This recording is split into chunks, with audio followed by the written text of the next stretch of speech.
موسیٰ کی برداشت جواب دے گئی اور اس کا ہاتھ اٹھ گیا، ہوا میں تیزی سے لہراتا۔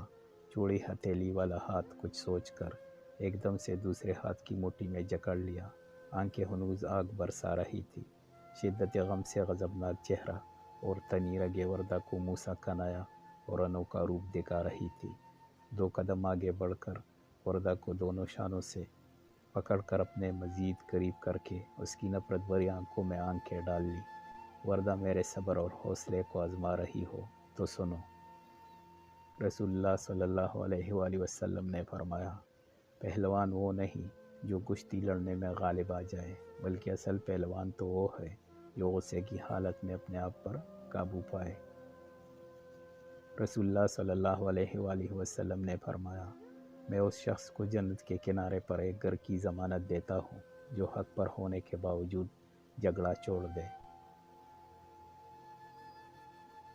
وردہ، ان اذیت ناک الزامات کے باوجود بھی میں جھگڑا نہیں چاہتا ہوں۔ آج کے بعد میں اپنی صفائی میں کچھ نہیں بولوں گا۔ میرا معاملہ میرے رب کے سپرد ہے۔ بے شک غیب کا علم صرف میرے رب غفور رحیم کے ہی پاس ہے۔ لیکن ایک بات میری یاد رکھنا، ہار اور جیت کا فیصلہ تو وقت کرے گا۔ ضمیر کی تجارت تو ابھی شروع ہوئی ہے۔ مان اور بھروسے میں بہت فرق ہے پیاری۔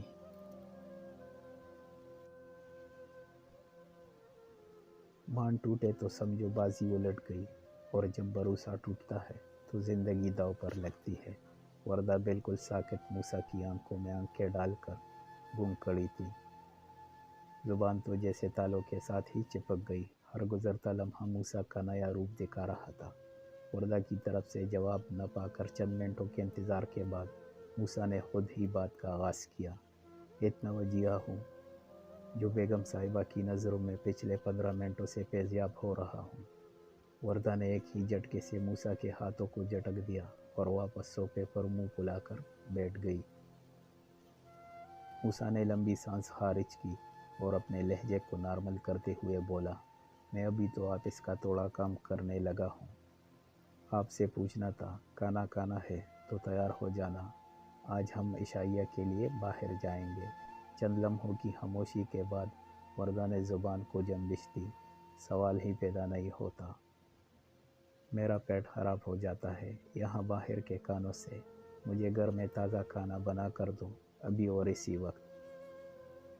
وردہ، جہاں پر میں آپ کو لے کر جاؤں گا وہ بہت معیاری ریسٹورنٹ ہے۔ اچھا چلو، اگر ساتھ نہیں چلتی تو میں ابھی آرڈر پر تازہ بنوا کر لے آتا ہوں۔ نہیں، مجھے صرف اور صرف گھر کا پکا کھانا چاہیے۔ موسیٰ کا جی چاہا سر دیوار پر دے مارے۔ اس کو پتہ تھا وردہ جان بوجھ کر زج کرنے کی نیت سے اسے گھر میں کھانا بنانے کا بول رہی ہے۔ اندرونی کیفیات کو اندر ہی دباتے ہوئے عام سے انداز میں گویا ہوا، اچھا چلو، جیسے میرے بیگم صاحبہ کا حکم ویسے ہی ہوگا، لیکن ایک بات پہلے سے طے ہوگی۔ وہ کیا؟ ابھی میرے ساتھ ہی کچن میں جاؤ گی، اور پھر جب تک میں سارا کام مکمل نہ کر لوں تب تک آپ ادھر سے ہل نہیں سکتی، اور جو ناشتے کے برتن کچن کے سنک میں پڑے ہیں وہ جا کر آپ دھو گی۔ نو وے، سوال ہی پیدا نہیں ہوتا۔ سوال تو پیدا ہوگا کیونکہ آپ کو گھر کا پکا کھانا درکار ہے، تو پھر تھوڑی بہت صلاحیت تو دکھانی ہوگی۔ مجھے نہیں آتے برتن دھونے، کوئی بات نہیں، میں سکھا دوں گا۔ مجھے نہیں سیکھنا تم سے، چلو ٹھیک ہے، پھر میں باہر سے خود کھانا کھا آتا ہوں اور آپ باغیچے میں جا کر ہوا خوری کرو اور پھر اطمینان بخش نیند لو۔ مجھے تو ویسے بھی آفس کا کچھ کام کرنا ہے، اور ہاں، حالہ بھی تو پورے 1 ہفتے بعد گھر واپس آئیں گی۔ میں نے انہیں چھٹی دے رکھی ہے تاکہ میں اپنی بیگم صاحبہ کے ساتھ معیاری وقت گزار سکوں، اور باقی جو صفائی والے بھی ہیں وہ بھی چھٹی پر ہے۔ کمرے کی صفائی سے لے کر غسل خانے کی صفائی غسل کے فوراً بعد کرنا ہوگی۔ تمام کلینرز ادھر ہی واش روم کے کونے والی کبرڈ میں پڑے ہیں، اور ان کے اوپر انگریزی میں لکھا ہے جو آپ آسانی سے پڑھ سکتی ہیں۔ وردہ منہ کھولے موسیٰ کی باتوں پر بھلکا رہی تھی۔ پریشان ہونے کی بالکل بھی ضرورت نہیں ہے۔ میں اپنے غسل کے بعد صفائی کر کے نکلوں گا، صرف آپ کو اپنے حصے کی صفائی کرنا ہوگی۔ مجھے گندگی سے شدید کوفت ہوتی ہے، خاص کر واش روم میں گرے بالوں سے۔ ذرا دھیان رکھنا۔ مجھے حکم دے رہے ہو؟ نہیں، گھر کے اصول بتا رہا ہوں۔ اگر میں نہیں بتاؤں گا تو کون بتائے گا پھر؟ نہایت گھٹیا اور نیچ انسان ہو تم۔ بہت شکریہ وردہ جمال مرزا۔ موسیٰ نے دور بیٹھے بیٹھے ہاتھ کے اشارے سے بوسے کو ہوا میں اچھالا۔ وردہ نے بستر کے ساتھ پڑے لیمپ کو اٹھا لیا۔ ارے بیگم رکو، لیمپ کا اس میں کیا قصور ہے؟ اگر توڑا تو رات کو اندھیرے میں سونا پڑے گا، اور ویسے بھی باہر گہرے بادل چھا رہے ہیں۔ محکم موسمیات کے مطابق گرج اور چمک کے ساتھ شدید بارش کا امکان ہے۔ ایک اور بات بتا دوں، ہمارا گھر آبادی سے ذرا ہٹ کر ہے، تو چاروں طرف کھیت کھلیانوں میں کلی سرسوں کے پھولوں اور کیکر کے درختوں پر بھی آسمانی بجلی گرنا بعض اوقات متوقع ہو سکتا ہے۔ ڈرا رہے ہو مجھے؟ میں بھلا اپنی شیرنی کو کیوں ڈرانے لگا؟ تو پھر فضول قسم کی باتیں کرنے کا مقصد؟ تو پھر میں کون سی باتیں کروں؟ اگر رومانویت والی باتیں کروں تو جینا محال کر دیتی ہوں، اور اگر گھر کے اصول و ضوابط بتاؤں تو بھی آپ کی طبیعت پر گرا گزرتا ہے۔ آپ بتاؤ پھر کیا کروں؟ جسٹ زپ یور ماؤتھ، بس اپنا منہ بند رکھو۔ چلو ٹھیک ہے، پھر میں ادھر لائبریری میں بیٹھا ہوں، کچھ دیر کام کروں گا، اس کے بعد باہر کھانا کھانے جاؤں گا اکیلا، اور آپ اپنی تنہائی اور خاموشی سے لطف اندوز ہو۔ موسیٰ جیسے ہی صوفے سے اٹھا، وردہ کو ایک دم سے پچھتاوا نے گھیر لیا۔ اگر یہ چلا گیا تو میں کیا کہوں گی؟ زبان کا بھی پکا ہے، کبھی بھی نہیں پھرے گا۔ اسی شش و پنج میں بولی، سنو رکو، کیوں خیریت؟ موسیٰ نے گردن موڑ کر سوالیہ نظروں سے دیکھا۔ مجھے تمہاری بات منظور ہے۔ کون سی والی؟ کچن والی؟ وردہ نے مجبور ہو کر بتایا۔ کچن والی کون سی بات ہے؟ اب زیادہ نہ بنو بھئی، مجھے بننے کی کیا ضرورت ہے؟ سیدھا سیدھا بتاؤ، وہی جو تم نے بولا تھا کہ ناشتے والے برتن دھو لو اور تم کھانا بنا لو گے۔ اوہ اچھا، یاد آ گیا ہے، مگر آپ کو تو برتن دھونے ہی نہیں آتے اور میرے سے سیکھنا بھی نہیں چاہتی۔ کوئی بات نہیں، میں یوٹیوب سے دیکھ کر دھو لوں گی۔ اچھا، یوٹیوب پر برتن دھونے کے ویڈیوز بھی ہے؟ حیرت کی بات ہے، مجھے تو نہیں پتہ تھا۔ مجھے بھی نہیں پتہ، لیکن میں براؤز کر لوں گی۔ پھر تو آپ کھانا پکانا بھی سیکھ جاؤ گی انشاءاللہ۔ بس خواب دیکھو بیگم، اچھے خواب بھی دیکھنا گناہ تو نہیں ہے، خاص کر حلال والے خواب۔ اٹھو ابھی، چلو چلتے ہیں، یا پھر میں اٹھا کر لے جاؤں؟ میرے پاس ٹانگیں ہیں، تم اٹھانے کی زحمت نہ ہی کرو تو بہتر ہے۔ وردہ نے منہ بنایا۔ یہ ذرا اپنے بالوں کو بھی باندھ لو۔ کیوں باندھوں؟ تاکہ کچن میں نہ گرے یا پھر کھانے میں نہ چلے جائیں، اس لیے بولا ہے۔ میرے بال نہیں گرتے، چلو جیسے آپ کی مرضی۔ موسیٰ نے کندھے اچکائے اور نیچے جانے کے لیے کوریڈور کا رخ کیا۔ وردہ بھی چاروں ناچار اس کے پیچھے دھیرے دھیرے سیڑھیاں اترنے لگی۔ موسیٰ بمشکل اپنی ہنسی کو دبائے ہوئے تھا۔ کچن میں پہنچ کر برتنوں سے بھرے سنک کو دیکھ کر وردہ کے ہاتھ پاؤں پھول گئے۔ یہ فرائی پین اور باقی بڑے بڑے برتن کیسے دھلیں گے؟ کیا مصیبت ہے؟ جی چاہا داڑیں مار مار کر روئے، لیکن اپنی کمزوری موسیٰ پر ظاہر نہیں کرنا چاہتی تھی۔ نل کھول کر سنک کے پاس کھڑی ہو گئی۔ موسیٰ نے فریزر میں پڑی بغیر ہڈی کے مرغی نکالی اور پانی میں ڈبو دی۔ وردہ کیا بات ہے؟ میں کر دوں؟ نہیں، میں کر لوں گی، تمہیں ہمدرد بننے کی ضرورت نہیں ہے، تھنک کر جواب دیا۔ موسیٰ نے پیاز کو چھیلنا شروع کر دیا۔ کچھ تو پیاز کی کڑواہٹ اور اوپر سے برتنوں کی پریشانی، آنکھوں نے بلبل ٹپکنا شروع کر دیا۔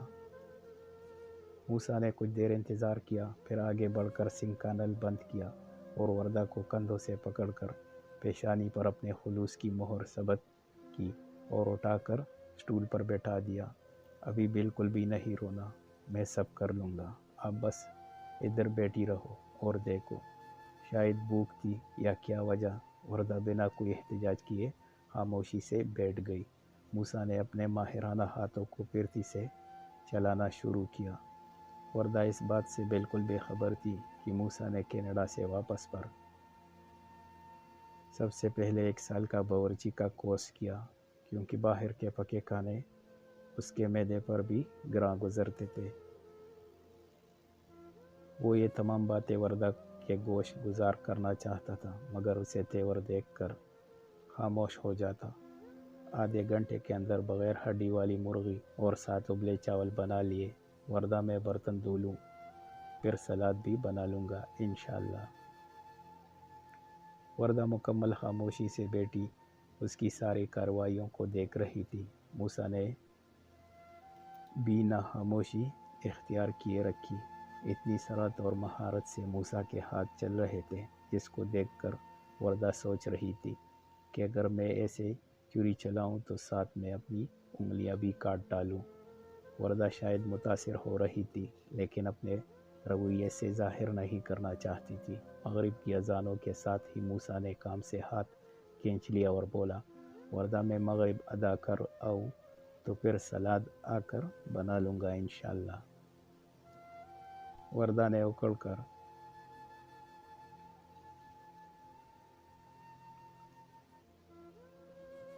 اکڑ میں گردن کو ہلکی سی جنبش دی اور ہاں، ہال کے بڑے دروازے کو لاک لگا کر جا رہا ہوں، واپسی پر خود ہی کھول لوں گا، اوکے؟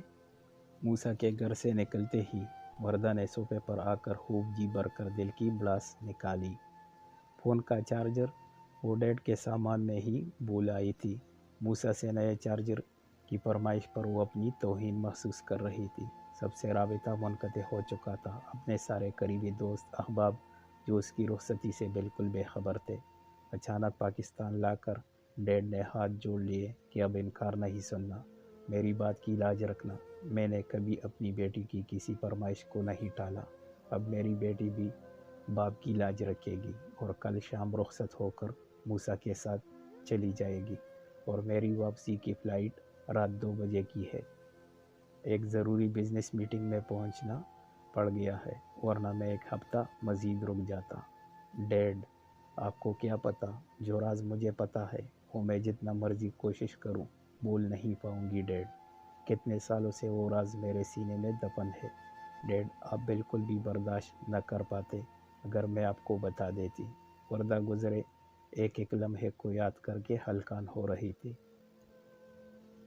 چم برستی آنکھیں اس وقت تھمی جب موسیٰ خارجی دروازے سے داخل ہوا۔ دونوں نے نہایت خاموشی سے کھانا کھایا اور پھر موسیٰ نے ساتھ ہی ساری صفائی اور برتنوں کی دھلائی بھی شروع کر دی، جبکہ وردہ کھانے کے فوراً بعد بالائی منزل کی طرف اپنے کمرے میں چلی گئی۔ کچن سے فراغت کے بعد موسیٰ عشاء کے لیے مسجد چلا گیا۔ واپسی پر گھر کے تمام اندرونی دروازوں اور کھڑکیوں کو لاک کیا اور اپنے کمرے کی راہ لی۔ کمرے میں گزشتہ رات والا منظر اس کا منہ چڑھا رہا تھا۔ مجبوراً وردہ کو پکارا، وردہ پلیز ایک طرف ہو کر سو، مجھے بھی سونا ہے۔ اب تو اس پورے کنگ سائز بیڈ پر پھیل کر سوتی ہو، وردہ جواب دے دو، ورنہ میں نے آپ کو اٹھا کر ایک طرف کر دینا ہے، پھر نہ شکوہ کرنا کہ میں جان بوجھ کر پاس آتا ہوں، حالانکہ میں پورا اختیار رکھتا ہوں۔ وردہ آخری موقع ہے، بات سن لو ورنہ۔ 1 2 3 بس اب وردہ جمال مرزا اپنا آخری موقع بھی کھو چکی ہے۔ موسیٰ نے وردہ کے کان کے قریب ہو کر سرگوشی کی اور آگے بڑھ کر